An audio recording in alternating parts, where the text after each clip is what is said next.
আসসালামু আলাইকুম নার্গিস কুইজিনে আজকে আমি আপনাদের সামনে আরেকটি নতুন রেসিপি নিয়ে হাজির হয়েছি। তার জন্য একটি বোলের মধ্যে আমি এখানে 1 কাপ পরিমাণ কুসুম গরম পানি দিয়ে দিচ্ছি। তারপর দিয়ে দিচ্ছি হাফ টেবিল চামচ ইস্ট, দিয়ে দিচ্ছি 2 থেকে 3 টেবিল চামচের মতো চিনি আর 1 টেবিল চামচ গুঁড়া দুধ দিয়ে আমি মিশিয়ে এখানে আমি 2 কাপ পরিমাণ ময়দা দিয়ে হাত দিয়ে খুব ভালো করে একটু নরম করে মাখিয়ে নিচ্ছি। আপনারা চাইলে আটাও ব্যবহার করতে পারেন। এখন খুব নরম করে মেখে নিয়ে এটাকে ঢেকে একটি গরম জায়গায় রেস্টে রেখে দিতে হবে। এখন এই ডোটা অ্যাক্টিভ হতে হতে আমরা ততক্ষণে এর ভেতরের জন্য আমরা একটা আলুর রোল তৈরি করব।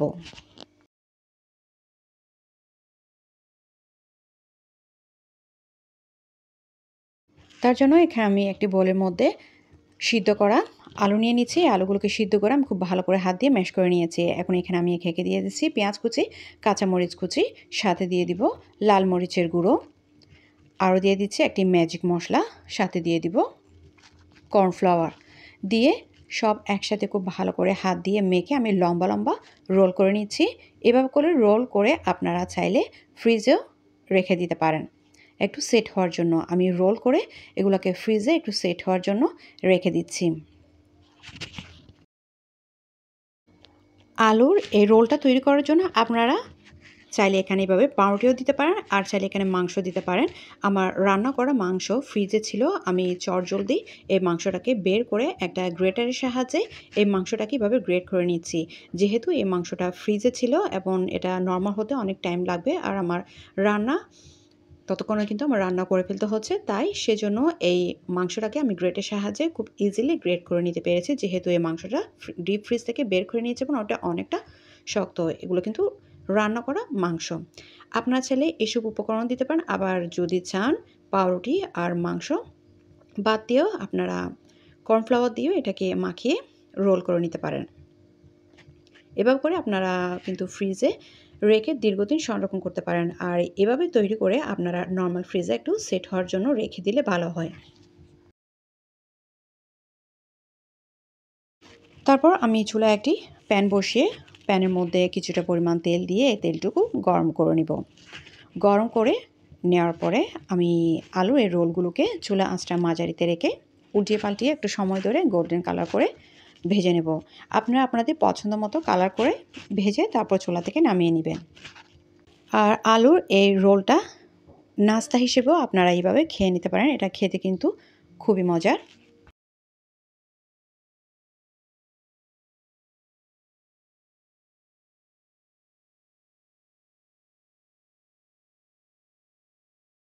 ততক্ষণে আমাদের রেস্টে রাখা সেই ডোটা কিন্তু ফুলে এতক্ষণে ডাবল হয়ে গেছে। এখন আমি এই ডোটাকে আর একটু খুব ভালো করে মতে নিচ্ছি। মতে নেওয়ার পরে পিঁড়িতে আমি কিছুটা পরিমাণ তেল ছড়িয়ে দিচ্ছি। তেল ব্রাশ করে এখন তার উপর আমি কিভাবে এই রোলটা করছি সেটা আপনারা ভিডিওতে দেখলে বুঝতে পারবেন। প্রথমে হাত দিয়ে আমি খুব ভালো করে চ্যাপ্টা করে নিচ্ছি। তারপর তার মাঝ বরাবর বা এক সাইড থেকে আমি সেই আলুর রোলটা বসিয়ে দিচ্ছি। তবে তার আগে এখানে আমি কিছুটা পরিমাণ চিজ দিয়ে দিচ্ছি। তবে আপনারা যদি চান এখানে চিজ না দিলেও হবে। আমি এখানে মোজারেলা চিজ দিয়ে দিচ্ছি। দিয়ে এভাবে এক সাইড থেকে আলুর রোলটা দিয়ে এভাবে পেঁচিয়ে পেঁচিয়ে আমি এক পাশ থেকে এভাবে লাস্টের অংশটাকে এভাবে করে লাগিয়ে আমি দুই সাইডের মুখটুকু এভাবে বন্ধ করে দিচ্ছি। আমি কীভাবে করছি সেটা আপনারা ভিডিওতে দেখলে বুঝতে পারবেন। এভাবে করেও কিন্তু আপনারা এই রোলটা করে নিতে পারেন। আবার যদি চান এটা আপনারা একটা প্লেটের মধ্যে কিছুটা পরিমাণ তেল ব্রাশ করে তার উপরও এভাবে করে আপনারা এই রোলটা করে নিতে পারেন। আমি কীভাবে করছি সেটা আপনারা ভিডিওতে দেখে বুঝতে পারবেন। আপনাদের যেভাবে সুবিধা আপনারা সেভাবে করে এই রোলটা করে নিতে পারেন। এগুলো করে আমি একটা একটা করে আমি যে বেকিং ট্রের মধ্যে রেখে আমি এগুলোকে বেক করব, তার মধ্যে আমি আগে থেকে তেল ব্রাশ করে এগুলো একটা একটা করে সে ট্রের মধ্যে রেখে দিচ্ছি এবং আমি ঢেকে রাখছি। তার মধ্যে কিন্তু এগুলো কিন্তু ফুলে অনেকটা ডবল হয়ে যাচ্ছে। আমি সব এই নাস্তাগুলো তৈরি করে এই বেকিং ট্রের উপর রেখে দিচ্ছি। রেখে আমি আবারও কিন্তু ঢেকে একটু রেস্টে রেখে দিব। তার মধ্যে কিন্তু এগুলো ফুলে ডাবল হয়ে যাবে।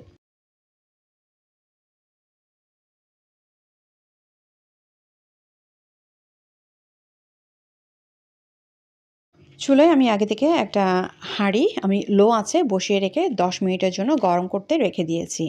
এটা এতক্ষণে 10 মিনিটে গরম হয়ে গেছে। এখন আমি এর মাঝে এই বেকিং ট্রেটা দেওয়ার আগে আমাদের এই ডোটা যখন ফুলে ডাবল হয়ে যাবে তার উপরে আমি ডিমের কুসুম ব্রাশ করে দেবো। ডিমের কুসুম ব্রাশ করে দিলে এর উপরের কালারটা খুব সুন্দর আসে। এখন কুসুম ব্রাশ করে দেওয়ার পরে তার উপর আমি কিছুটা পরিমাণ তিল ছড়িয়ে দিচ্ছি দেখার সৌন্দর্যের জন্য। তবে আপনারা যদি চান এখানে ডিমের কুসুম আর তিল না দিলেও চলবে, আপনারা এগুলো ছাড়াও কিন্তু খুব সুন্দর করে বেক করে নিতে পারবেন। এখন যখন 10 মিনিট হয়ে যাবে তার মধ্যে কিছুটা লেখে লেখে কাগজ বসিয়ে এবং স্ট্যান্ড বসিয়ে তারপরে বেকিং ট্রেটা বসিয়ে আমি ঢাকনা দিয়ে ঢেকে চুলা আঁচটা একদম লোতে রেখেই বেক করব 30 থেকে 35 মিনিট। 30 থেকে 35 মিনিটের পর আমাদের এই নাস্তাটা একদম পুরোপুরি রেডি, সেটা আপনারা দেখে বুঝতে পারবেন রেডি হয়েছে কিনা। এখন আমি এটাকে চুলা থেকে নামিয়ে পুরোপুরি ঠান্ডা করে নিচ্ছি। তারপর ঠান্ডা করে নেওয়ার পরে আপনারা চাইলে তার উপরে একটু করে তেল অথবা বাটার ব্রাশ করে একটু ঢেকে রেখে দেবেন, এটা অনেকটা পর্যন্ত সফট থাকবে। এখন ঠান্ডা হওয়ার পর আমি এখান থেকে একটা ছিঁড়ে আপনাদের দেখাচ্ছি এই বানটা কীরকম হয়েছে আর এটা কীরকম মজার, সেটা আপনারা ঘরে একবার তৈরি করে খেয়ে দেখলে বুঝতে পারবেন। আশা করছি আমার আজকের রেসিপি আপনাদের খুবই ভালো লেগেছে। ভালো লাগলে অবশ্যই চেষ্টা করবেন, সাথে আমার চ্যানেলটি সাবস্ক্রাইব করতে ভুলবেন না। আমার পরবর্তী রেসিপিগুলো দেখার নিমন্ত্রণ জানিয়ে আমি এখানে শেষ করছি। আল্লাহ হাফেজ।